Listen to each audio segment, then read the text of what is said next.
There are 5 types of people when it comes to money, and one of them is quietly destroying your financial future right now. The scary part? Most people have no idea which one they are. By the end of this video, you will know exactly which money personality is running your life, and more importantly, what to do about it. Here is something most financial advice completely misses. 2 people can follow the exact same budgeting plan, the exact same investment strategy, the exact same step-by-step system, and one of them thrives. The other one falls apart within a month. Why? Because money is not just math. It is personality. It is emotion. It is deeply personal patterns that most people never stop to examine. So before you try another budget app or savings challenge, you need to know who you actually are with money. Because the strategy that works for someone else might be completely wrong for your personality type. Financial psychologists have studied money behavior for decades, and what they keep finding is that most people fall into one of 5 core money personalities. Each one has real strengths, but each one also has a blind spot that can silently wreck your finances if you are not aware of it. Let us go through all 5. Number 1. The spender. You know who you are. You love nice things. You are generous. You treat your friends. You see something you like and you buy it because life is short and you work hard and you deserve it. And honestly, there is nothing wrong with enjoying your money. The problem comes when spending becomes automatic. When it is no longer a choice but a reflex. When the dopamine hit of buying something new becomes the way you handle stress, boredom, or even celebration.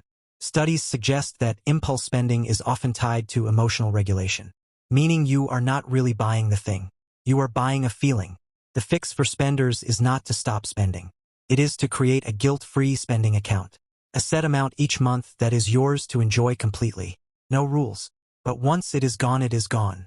This gives you freedom without the financial damage. Okay, raise your hand if that one hit a little too close to home. Because the next one is equally sneaky. Number 2. The saver. Wait, is being a saver a bad thing? Not by itself. But there is a dark side. Extreme savers often struggle to enjoy their money at all. They save and save and save but never feel financially secure no matter how much they have. There is always a reason to save more. Always a what if. Always a not yet. This is called scarcity hoarding. And it often comes from a deep fear of loss rather than a genuine love of saving. The result? You work your whole life building a financial cushion but you never actually live. You die with a full bank account and a list of things you always said you would do someday. The fix for savers is to schedule spending. Yes, schedule it intentionally. Give yourself permission to use your money. Because money that is never used is just numbers on a screen. Number 3. The avoider. This one is more common than most people admit. Avoiders do not check their bank accounts. They do not open their bills. They do not look at their credit score. Not because they do not care, but because looking at it feels overwhelming and scary and easier to just not. The problem is that avoidance makes everything worse. Small problems become big problems when you ignore them long enough. Debt grows. Fees stack up. Opportunities disappear. Research shows that financial avoidance is directly linked to anxiety. Your brain decides that not knowing is safer than knowing. But that is a lie. Your nervous system tells you to avoid short-term discomfort at the cost of long-term disaster. The fix for avoiders is tiny exposure. Do not try to fix everything at once. Just open your bank app once this week. That is it. Just look. No action required. Slowly the fear shrinks as the unknown becomes known. We are halfway through, and I want you to think about which one of these is resonating with you. Because the last 2 are the ones that surprise people the most. Number 4. The worrier. Worriers are different from avoiders. They do not ignore money. They think about it constantly. They check their accounts multiple times a day. They lose sleep over finances even when things are objectively okay. They plan for every possible disaster. They feel anxious after every purchase, even small ones. The problem is that chronic financial worry is mentally exhausting. And that exhaustion leads to decision fatigue, which ironically leads to worse financial decisions over time. Studies show that constant low-level financial anxiety is one of the biggest barriers to actual wealth building. Because your mental energy is spent worrying instead of planning and growing. The fix for worriers is to separate worry time from action time. Set one specific time per week, maybe Sunday evening, to review your finances. Outside of that time, you are not allowed to financially worry. This trains your brain to contain the anxiety instead of letting it bleed into every moment of your day. Number 5. The money monk. This one surprises people. Money monks are people who deep down believe that money is bad.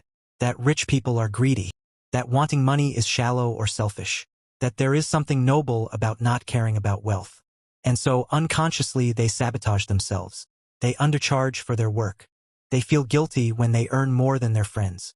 They avoid opportunities because something about getting wealthy feels wrong or uncomfortable.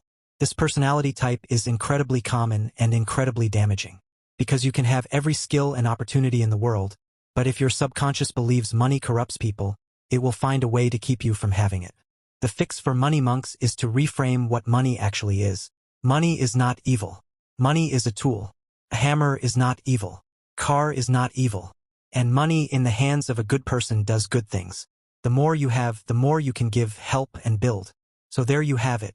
5 money personalities: the spender, the saver, the avoider, the worrier, and the money monk. Most people are a mix of two, and almost everyone has at least one that is working against them right now. The good news is that awareness is already half the battle. The moment you can name your pattern, you can start changing it. Not overnight, but one small decision at a time. And that is how real financial transformation actually happens. Not from a new app, not from a get-rich-quick scheme, from understanding yourself first.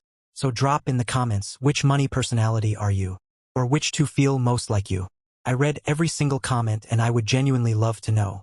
And if this video gave you something to think about, the next video goes even deeper. We are talking about why your brain literally treats money like a threat, and how to rewire that response completely. Hit subscribe so you catch that one. I will see you there.